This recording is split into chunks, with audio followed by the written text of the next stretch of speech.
define career success as a new Canadian.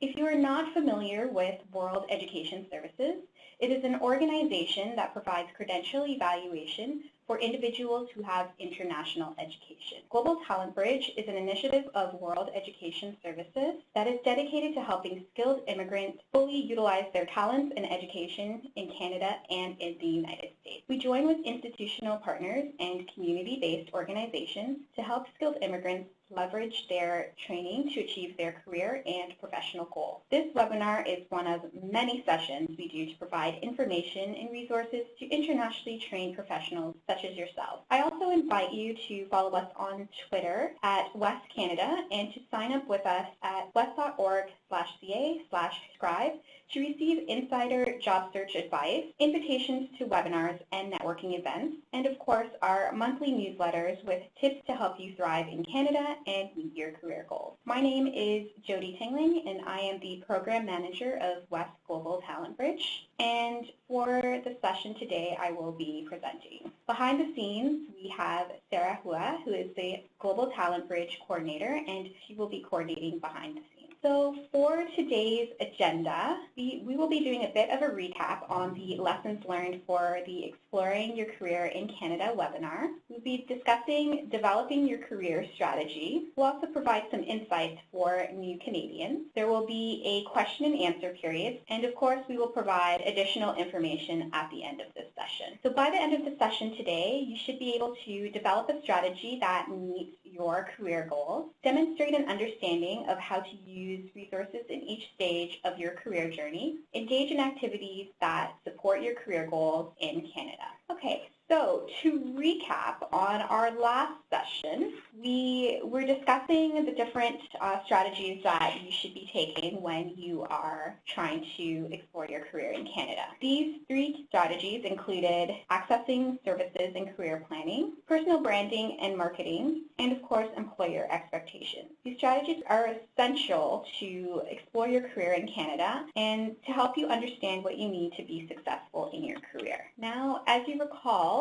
accessing services that will help you conduct a self-assessment to determine your strengths, transferable skills, and potential career to pursue in Canada, along with career planning to understand the labor market, how long it will take to get into your career, and what that process might involve. Additionally, accessing services that help you with your language skills, and joining programs that offer volunteering and internships or that have bridging programs will help you in your career. Also, you need to brand and market yourself more effectively with employers. And finally, access services that offer mentorships, advice, and options. We highlighted that all of these must be considered when exploring your career in Canada. Now, let's stop there. That list of must-dos can seem quite overwhelming, but keep calm. It will be okay. I will go through these steps and the processes that you should be engaging in order to pursue your career in Canada. And remember, each step of the process, there is always a program or service that can help you. You are not alone in this. So as you think about what information sources to access, you must also be thinking about the knowledge you currently have, where in your career journey you are, and how much do you know about your strengths, skills, and processes that it takes to be successful in your career in Canada? You must also consider what information sources you will be accessing along the way. Do you understand how to start, the right terms to use, and the right questions to ask? And finally, making targeted and specific goals for your career and understanding that you may need to reevaluate and reassess them at different stages. Now, let's get into what it takes to assess the knowledge you currently have. To assess this knowledge, you really need to conduct self-assessments, engage in research, and understand the process that this may involve. Let's take a deeper look at that. To assess your knowledge, you really should undergo a self-assessment to understand your skills. So what this means is getting a deeper understanding of your technical skills, your transferable skills, your soft skills, and your strengths and weaknesses. Assessing these areas will really help you to develop your career strategy in Canada. So in terms of your technical skills, so before an employer can consider you for a position, they really need to know that you possess at least a satisfactory level of technical knowledge required to perform the role. So for example, if you are an engineer, you need to understand the technical skills required for the role you are considering. So depending on the type of engineer that you are, things that you need to consider are, do you need project management skills? Do you need to know AutoCAD?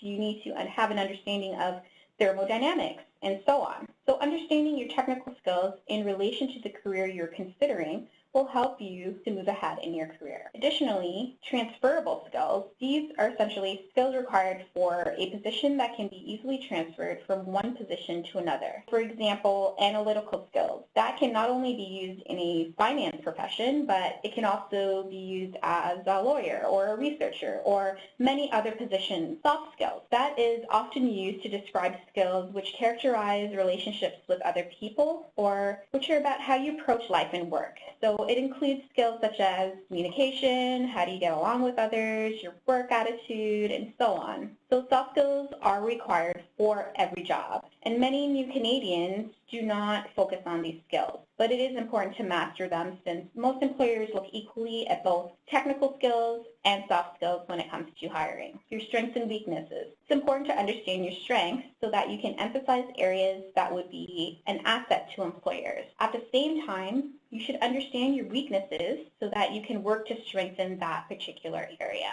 You should also explore your career options before and after you come to Canada, and also consider something like alternative careers as another option for yourself, as well as assess the level of your language skills. So it is important to master your language level, particularly when you're looking for work and communicating with others. And finally, build on your networks to advance your career in Canada. So there is a saying that says, it's not what you know, but it's who you know that will help you to get ahead in your career in Canada. Networking is one of the most important things you can do to start your career. Now, let's take a look at what are some of the things that can help you in this process. So in terms of understanding your skills, here are a few websites that can really help to get you started in learning more about your skills. So we have the Alberta Learning Information Services, which helps you to assess who you are, what you want, and helps you to create a career plan based on what's important to you. Work in BC has the Career Compass.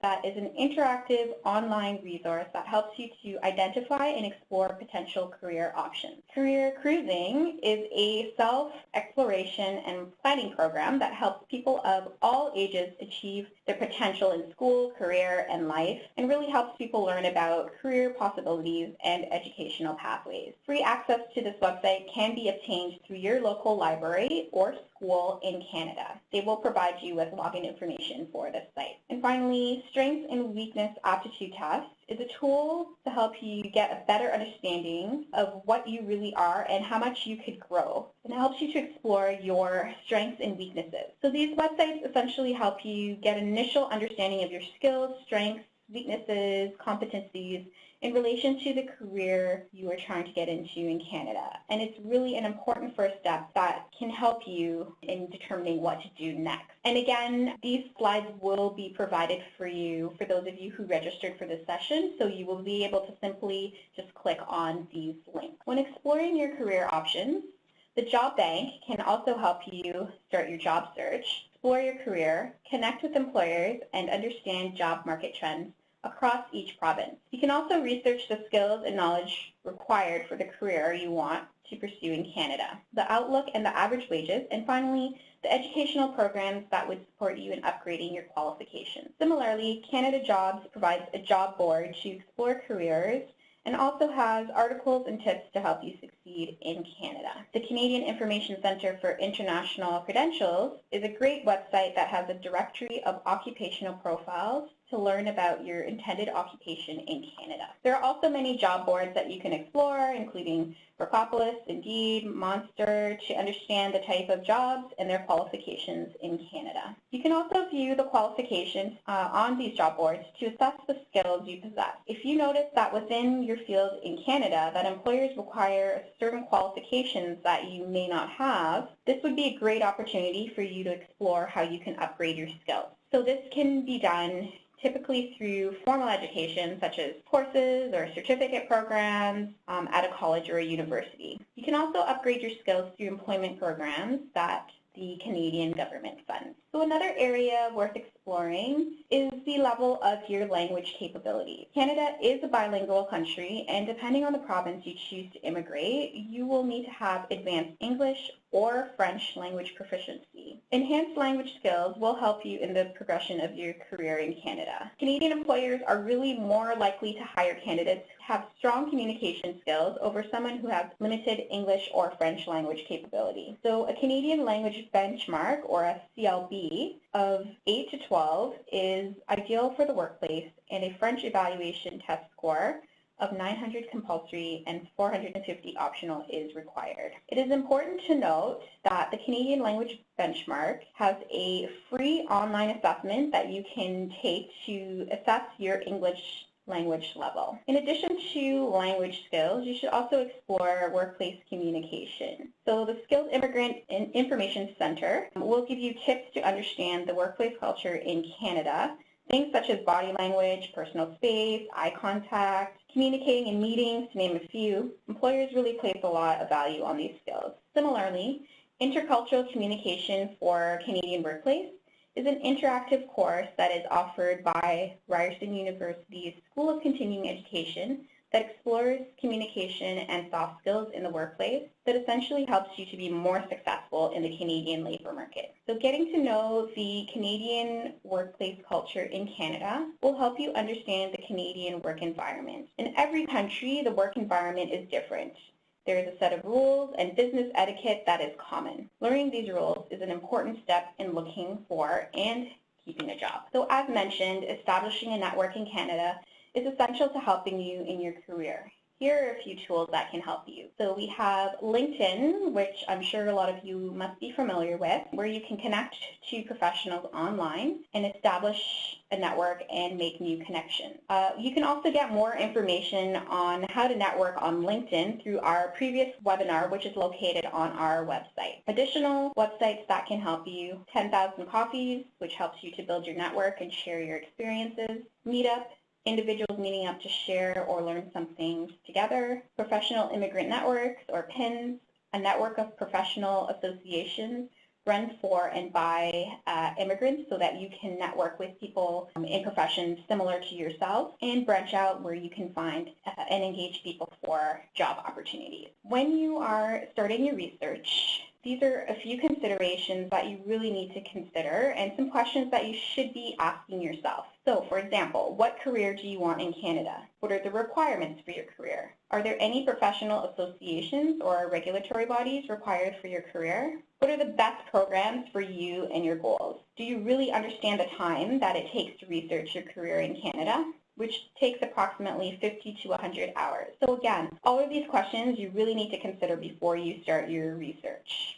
And although it may seem like a lot of questions to consider, it will make a difference in the type of research you are engaged in and how it will help you focus on your career goals in Canada. You can start your research process by continuing to ask these questions and readjust your approach depending on the answers that you find. So some great places to start are by using the Working in Canada tool to conduct research by occupation, by educational program, by wages, by outlook, by skills and knowledge, by their career tool, and by their job market trends by province, as well as the National Occupational Classification tool that provides occupational information in Canada and provides information on Canada's labor market. Also need to understand the process in Canada. The process to get into your career in Canada is quite different than in many other countries, and it is really important to realize this. In Canada, for example, we have 3 different levels of government.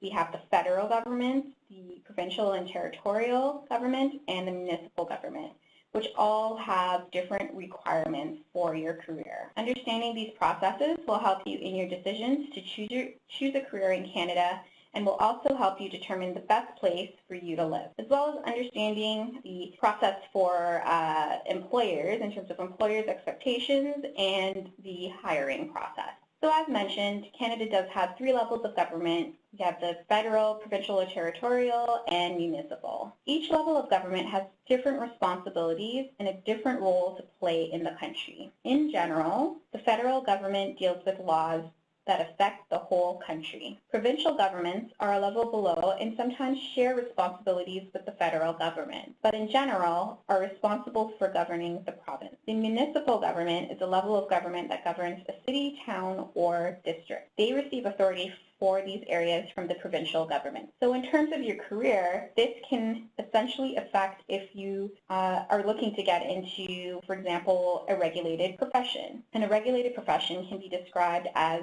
an occupation controlled by provincial and territorial and sometimes federal law and governed by a regulatory body. So about 20% of jobs in Canada are in regulated occupations. So within a regulated profession, the law requires that you obtain a certificate, license, or registration to use the reserved title for the occupation or obtain the exclusive right to practice the occupation. These regulations are intended to protect the health and safety of Canadians by ensuring that professionals meet the required standards of practice and competency. So for regulated professions, these requirements vary. So for example, to become a nurse in Ontario, the National Nursing Assessment Service is responsible for assessing your qualifications. You must also pass the Canadian Practical Nurse Registration Examination, which are both governed by the federal government. However, the province is responsible for issuing you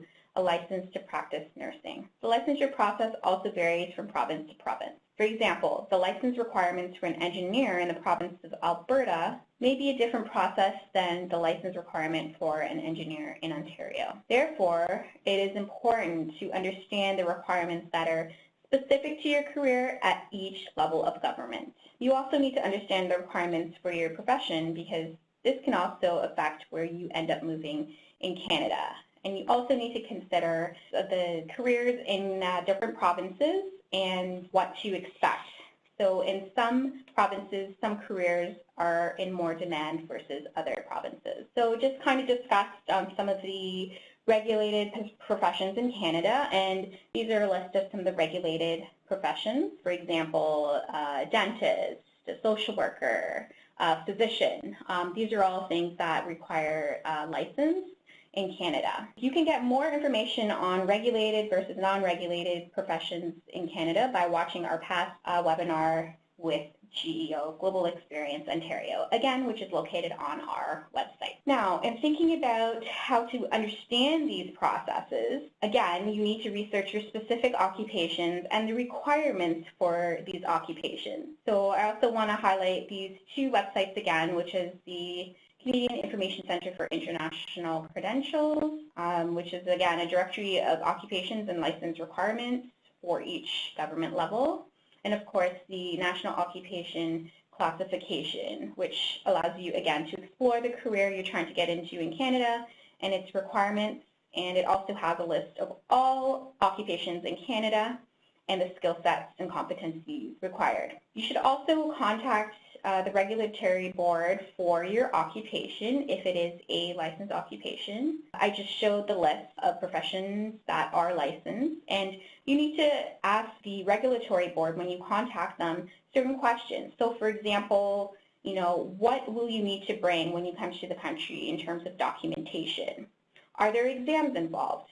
How long will the process take? How does the process vary from province to province? So these are some important questions that you should be asking when you are connecting with regulatory boards. And another part of understanding the process is understanding what employers are looking for. So employer expectations are important considerations when you're trying to understand these processes. So understanding the needs of employers helps to put you one step ahead. So for example, as you look at the slide, you will see equally representing across this chart that employers value strong communication skills, problem solving, positive attitude and behavior, adaptability, and working with others. Well, these aren't the only characteristics that they value, but it is important to note that within the workplace, these are the minimum expectations for an employee. Again, these skills are definitely essential for a new Canadian, and you should be focused on mastering these skills. Along with that is understanding the hiring process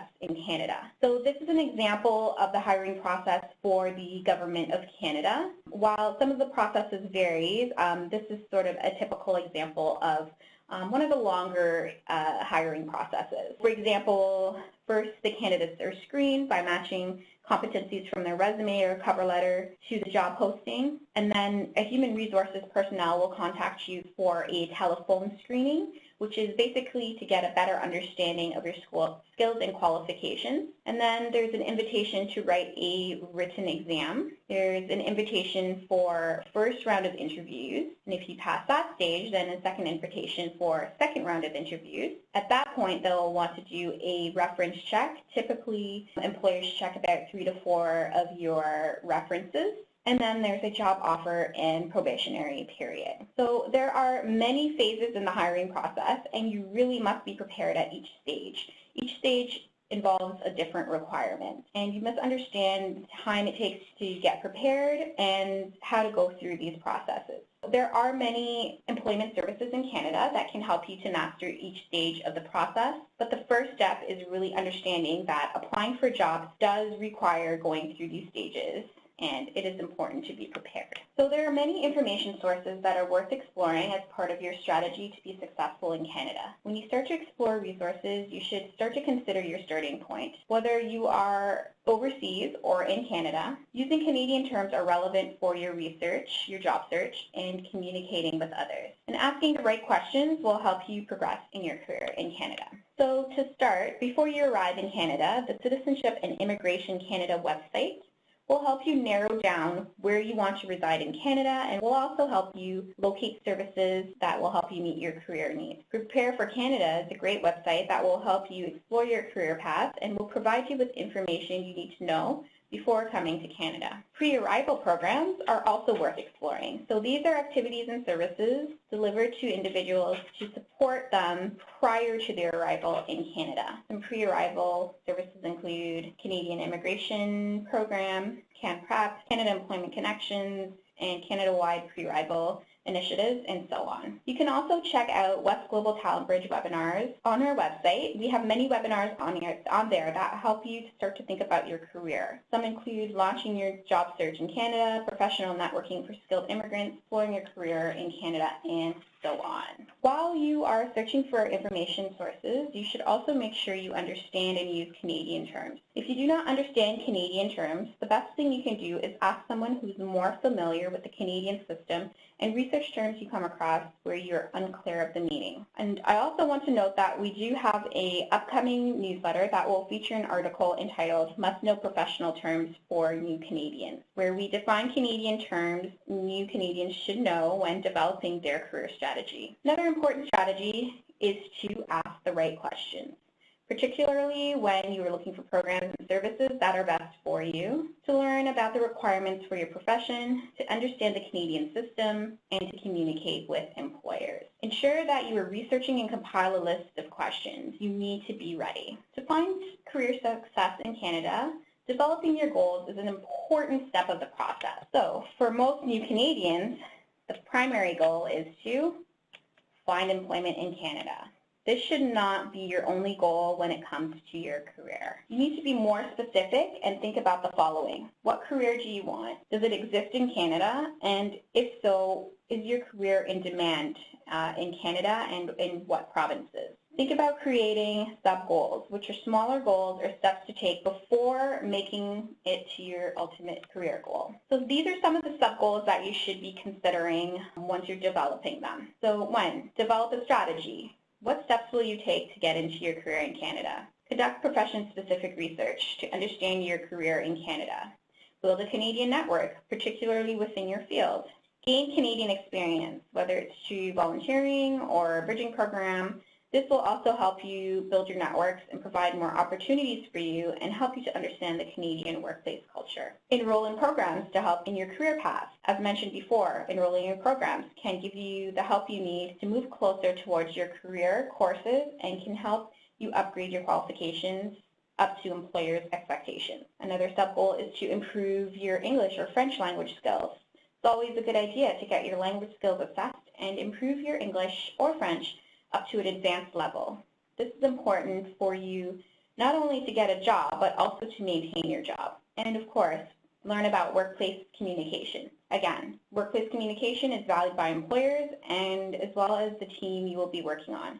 Ensure this is a part of your sub-goals to understand how to communicate in a Canadian workplace. also important to note that setting goals should be a continual process that can be reassessed and reevaluated at any point as you go through your journey. Sometimes your first plan may not work out, but that's okay because many new Canadians have gone through the process of reevaluating their career plan. Moving to a new country will have an impact on your career. Many times the qualifications are different. It could require going back to school, and the terms and programs can also be different. Consider other options for yourself, such as exploring an alternative career. This can also lead to a fulfilling career in Canada. An action plan is also necessary to have to pursue your goals and plan in Canada. This should also outline the steps you need to take, who can help you get there, and what you will need and the specific actions you need to take to get there. The location for your career opportunities should also be a consideration, such as thinking about moving to areas outside of major cities or areas where your particular career is in demand. These considerations can help you to get into your career faster, help you build on your experiences, and build on your network. And finally, remaining targeted and focused can also help you to understand your specific career within the Canadian system. There's a lot of help you can get in your career journey in Canada. Ensure you choose the programs and services that are specific to your career goals. Network with people who are in your field. If overseas, again, you can use online platforms to start your network. So for example, I mentioned LinkedIn or joining a pre-arrival program that can help you to get connected to employers. And again, also gaining experience through volunteering in your field. There's always a program and people that can help you in every step of your career planning in Canada. Whether you're starting your career from overseas or are already here, the information provided can be accessed at any point. And now we will hear from our very own Carolyn Asakuya, who will describe her career journey as a newcomer to Canada, the steps she took, and how it essentially led her to her current role here at World Education Services. My name is Caroline Asakuya. I was educated in Kenya and also went to the UK for my master's degree. I was in the human resources profession. I was an HR manager before I relocated to come to Canada. I arrived in Canada at the end of 2001, December. My expectations when I came, because I knew that I needed a job, that's one thing, and also I had a daughter who was going to school. I needed her to get into school immediately. The shocks that I received when I actually landed in Canada, the one thing I know was a cold, because having come in December, middle of winter, the roads and everything, even the cars were icy. That's something I had never really expected to find. And secondly, when it came to now looking for work, because you get so much information from the community members to get published, everybody has their stories, so I found it difficult to really decide whether for me it was going to be easy or hard. And on top of that, to look for a work, you had to go to different places, not one central place where you could go and submit your resume and maybe somebody else would channel it to other departments.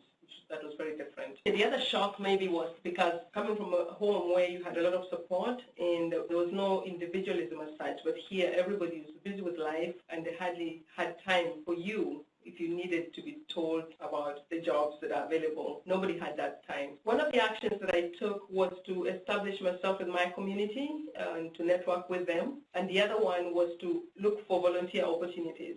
And I did volunteer with the Volunteer Center of Toronto and also with the Children's Aid Society of Toronto. My community helped me to adjust to my new life, and the other people are those I met at the volunteer centers. Some of the advice I received were from my community members, for example. Some of the advice was a bit on the negative side because of their experiences, but a lot of it did help me. For example, they advised me it's good to get experience through volunteering, and they also suggested to visit the employment centers and pointed out some of the centers that were next to where I lived. When I went to the volunteer centers, I also met advisors. At first, they liked the fact that I could communicate with them, in English for the end. Then they would advise me I needed to maybe go to the Skills for Change, because there's a program there, which is the Employment Assistance Program, where they would help me get in touch with employers, get some work or a job. Some of the strategies that I took to find employment in Canada were to gain Canadian experience through volunteering and through participating in some of the community activities, because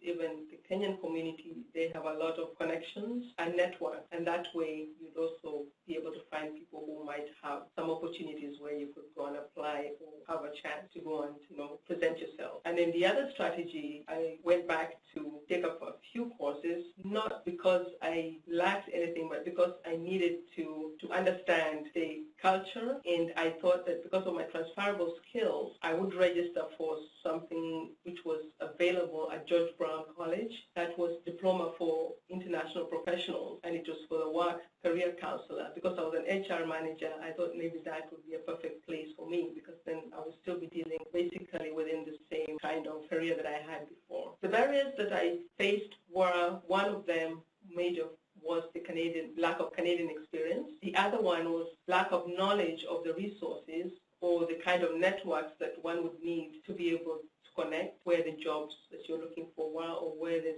skills that you had could be utilized. And the other one was the distances, because once you settle in one town, you might find that the job that you need is in another town, then you discover it is in another province. As a new immigrant, to make that decision again to move when you just landed was a bit difficult. I am currently a group manager at World Education Services, WES. I was appointed group manager in 2014, but I joined WES as a customer service and administrative assistant at the recommendation of Skills for Change, where I had actually gone to do a 2-week program on employment assistance, and that was one of the networks that connected me with WES. So when I joined WES, I worked as a customer service and administrative assistant for a few years, and then got to be appointed as a junior evaluator, credential evaluator, and later as a credential evaluator, and after which I became an area specialist for the Anglophone countries in the Caribbean. And from there, the additional skills that I had, I was appointed as a group manager to manage a team of credential examiners and credential evaluators. My background experience was in human resources, and I dealt with people, I managed a group of people, and I coordinated a lot of the administrative functions of the organization where I was working. So when I got to WES, the customer service job and administrative assistant was perfect, because I didn't really need additional training for that or additional skills. And the fact that I had English as a language that was required for that position and some French, that helped me to really progress within that particular job, and also helped to push me through to the next level, to assist the organization also as it continued to grow. The other skills that I had, which I believe also made a great contribution to my progress within WES, was the fact that WES, when I discovered WES was actually dealing with international education and dealing with applicants from all over the world, I found my niche, because I realized that I had information about the African systems or my own country's education system, which I could help them to be able to develop their policies and to understand how the system works. And that's what doing the research made me realize that, okay, these are the skills, I already have them, the information I have, I can use it at my workplace. And those are some of the things that help me progress at WES. Once I got a job at WES, one thing I knew that I had to keep my job, because I know a lot of times we're thinking of the salary and the money, but I needed to get that consistency and also to build a Canadian experience background. But I know that the work ethic was one important thing in committing yourself to the job and performing the tasks to the best of your ability. Also trying to understand the different people you're working with, because we're all from different cultures. Getting along with others around you is another important thing that I had to try and accommodate. But that was not a difficult part. And again, is to learn more about the job that you're doing, to see how best you can help the organization to continue improving its processes and its knowledge base. The biggest factor in my success in Canada was focus. I think focus and perseverance in that sometimes, like I said, you'd find that there's a job somewhere but it's in a different province, and instead of just packing up your bags and moving, thinking it's a better paying job, or I'm going to use my skills or my profession, I'm going into my profession, you'd have to take time to make those kind of decisions, because you realize that you may have to restart your life all over again. But if you focus on the job that you have, and you take time to improve your skills on that particular job and to integrate yourself with the organizational culture, then at some time or some point in time you find that you're one of those who in fact has more skills based on the fact that originally you had that experience at the back, but now you have it combined with the knowledge that you have on the Canadian organization. Also networking and taking up additional courses, because once you get a job, even if it's not in your profession, you have to try and find some courses that you can take that will help you, get to know the job that you're currently performing. Some advice I would give to those who are immigrating to a new country is to really take time to study what is available in the country and try and find some network or some community with which you can integrate with as soon as you land in that country. Then they will be able to advise you or to help you to find places or jobs that may be suitable for you. Also, to bear in mind that even though we do come with a lot of experience and a lot of education, the situation in your new country or in Canada is not going to be the same, and you may have to start from the very beginning. That's why patience is important, at least for me, because you don't know what lies up ahead.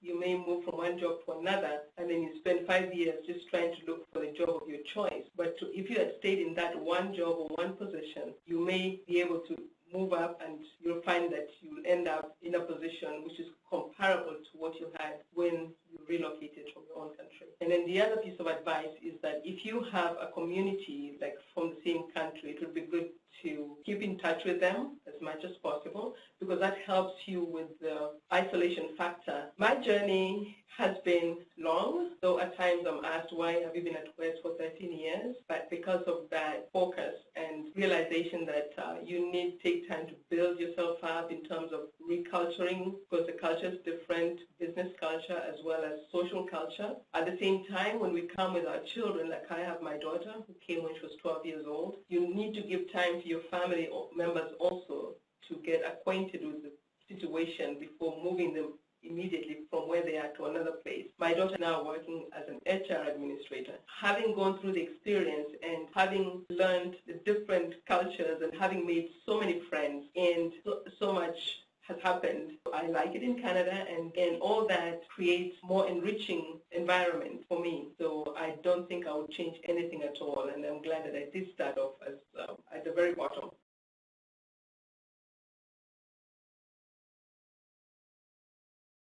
So I guess we can move on to the question and answer period, where you guys have noted down some great questions that you would like for us to answer. So I'll throw it over to Sarah to hear what you have to say. So yes, lots of questions coming in. Just wanted to note, for those asking immigration-specific questions, please contact Citizenship and Immigration Canada, which Jody mentioned the website earlier, for more details, and contact an immigration lawyer or consultant for more advice. Great questions coming in. Is there any recommendations for enhancing soft skills? Yes, so there are several things that you can do to enhance your soft skills. So in addition to those websites that I mentioned previously on the webinar, you can also, again, get acquainted with the Canadian environment. Things that I've mentioned, such as, doing volunteering in your field. That will help you to gain a better sense of what you can do in Canada, help you to understand how you communicate in the workplace, and your colleagues will help you with that as well too. You can also attend a lot of different programs that we have here in Canada that is funded by the Canadian government that will help you with your soft skills as well. Bridging programs are also great to help you with your soft skills, because it's a combination of education as well as workplace training. As well, if you enroll in any college or university programs or courses, that will help you as well to enhance your soft skills training. But essentially, a lot of the soft skills is gained through experience. So sometimes you will have to work on, have that first job, and then you work on it gradually as you go through, but there are a lot of programs out there that can help you as well, which we provided in the links to this webinar. How long is the probationary period? The probationary period in Canada typically lasts from between 3 to 6 months. It also depends on your employer. Sometimes it could be a little bit longer if they find that you might be challenged in some areas. A lot of times employers will work with you and extend your probationary period to ensure that you are successful in your career. But typically, a probationary period usually lasts between 3 to 6 months. How can I get more information about bridging programs? That is a great question. We will be providing you with some links about bridge training programs. In a few slides after this, I will highlight that for you. Essentially, the government of Ontario does have a lot of information on that, and the different careers that you can access through bridge training programs. A lot of time it's very specific. So I will be providing you with a link for that at the end of this session today. Can we consider that bridging programs would guarantee me the job? Bridging programs cannot guarantee you the job. No programs can essentially guarantee you a job, but essentially it can help you to prepare for that job. A bridge training program is really great in that it provides you with more of a Canadian context to help you to bridge your career from back home to Canada. While it does help you, it does not guarantee you a job, but it's a great start in terms of helping you to network with others in your field. How can I volunteer? Are there organizations that facilitate this? Yes, so there are many organizations that can help you to volunteer. So for example, Volunteer Canada, that's the overall volunteer organization for Canada, and you can get a little bit more specific in terms of your location, where you would like to volunteer. You can also do a little bit more research in terms of what you would like to volunteer in. We do recommend that if you're thinking about volunteering, that you try to volunteer within your field. And so there are a lot of companies and organizations that do offer opportunities, and you have to do a little bit of research in terms of really understanding where those opportunities are. There are also volunteer organizations that are specific to your province and specific to your city as well too. But Volunteer Canada is a great website to help you start. Are part-time jobs common in Canada? Part-time jobs are very common in Canada, and in fact, that's a great way to get your start in Canada as well too. So part-time jobs can help you with, obviously, start your career in Canada, as well as help you to start networking. And we mentioned before soft skills. Part-time jobs are great for developing your soft skills as well too. So part-time jobs are very common in Canada. Why is networking so important in Canada? Yeah, so I've mentioned several times to ensure that you are networking.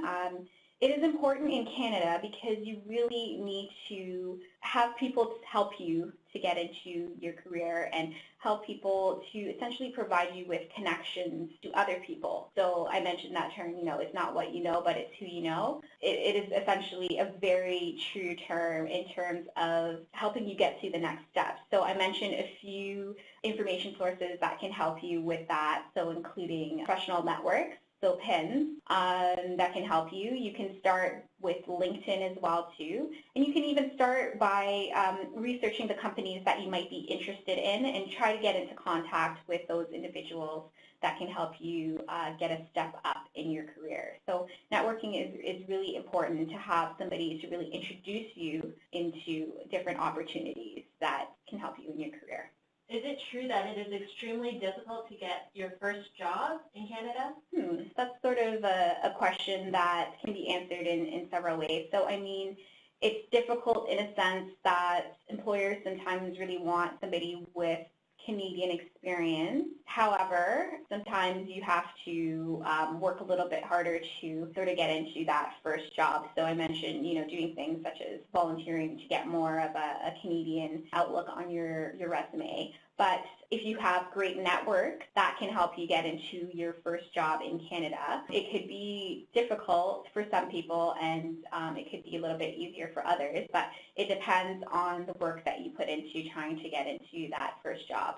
There's also many programs and services that can help you to get into your first job as well too.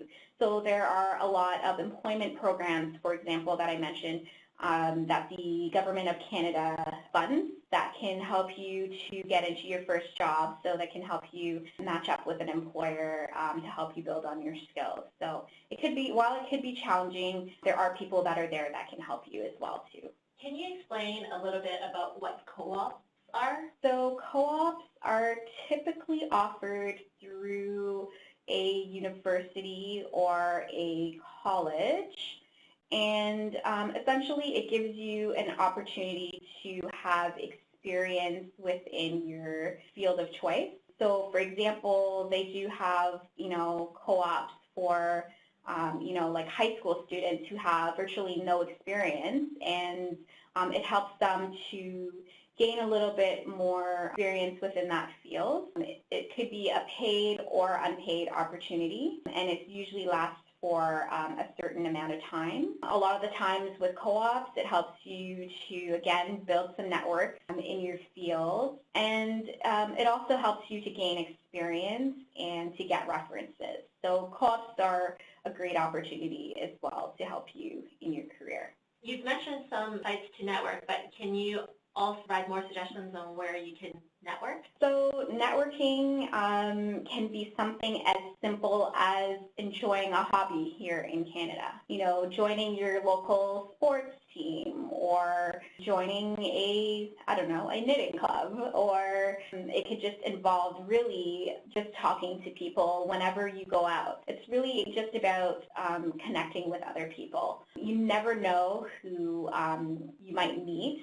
And so it's just great to do a variety of different things in order to meet other people. So it could be in relation to an employment context, it could be a hobby, or it could be through your school's program, it could be through an employment program that you've joined. You can also network through different events, so ensuring you're keeping up to date on what's going on in terms of in your career. There could be networking events as well too, job fairs.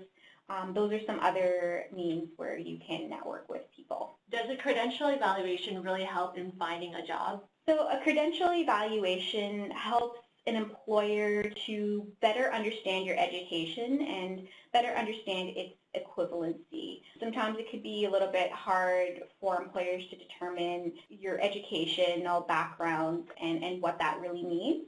And so a credential evaluation, for example, through World Education Services, really helps them to understand what is equivalent to you in the Canadian context. So it's also great in terms of if you're getting into the licensure process, you would need a credential evaluation for that as well to get into your career, as well as if you're trying to join into a educational program, you need a credential evaluation for that as well too, which again, with the ultimate goal of gaining employment in Canada. So yes, the credential evaluation can help you to get a job in Canada. There are a lot of questions specific to individual professions, but just to summarize it, where is a good place for people of all different professions to find out what their prospects are in Canada? So there were several websites that I did mention where you can explore your prospects in Canada. Again, the Job Bank is a great tool to really understand the outlook of your career in Canada. And you can search that by province, by city. It'll give you outlooks for, the next 5 years, whether it's fair, poor, or in high demand. So I suggest you start by using the Job Bank tool to help you really understand the prospects of your career in Canada. How can one ensure their success in Canada? Oh, wow, that's an interesting question. So, it depends on how you define success. So people define success differently. So if you remember when I went back to the slide on establishing your goals in Canada, I said, most people think the number one goal is to get a career in Canada. While that may be true, but that's not the only success that you would be able to get in Canada. So you have to think again about the sub-goals. For example, that will help you to get to your ultimate goals. So for example, getting into a program in school. that could be considered a success. Getting a part-time job, that could be considered getting a success in Canada. It's about how you define success, and there are different steps that you need to take, and understanding that you should be celebrating your successes along the way, because it is a process, as mentioned throughout this webinar, and success can be defined differently, and it's important to also note that as well too. All right, so I think that's all the time we have for all the questions today. Those were some great questions, and now I'm just going to summarize what we spoke about today. Again, success in Canada just has 3 elements. We have the knowledge that you need to have of your career, your skill sets, your competencies, as well as understanding the information sources that you need to access, as well as establishing your personal goals and understanding that it does need to be targeted and specific in terms of meeting the requirements in Canada. So as mentioned, we have additional information on this slide here. For those of you who asked the question about the bridge training programs, it's on the 3rd bullet down is the resource for the bridge training program. Again, I do emphasize that these slides will be provided for you, so you can simply just click on the links to get more information. This Welcome to Canada guide is a great tool to help you understand what to expect within the first few weeks in Canada. It also goes into how to find a place to live, how to get around your new city, wherever that city is, how to go to work and school, and we'll also provide you information about your community and information on Canadian laws, health, and how to help you get settled in Canada. Visit our website at west.org/ca/GTB. Again, you can check out many of our previous webinars on there. So thank you for joining us today, and have a great rest of your day.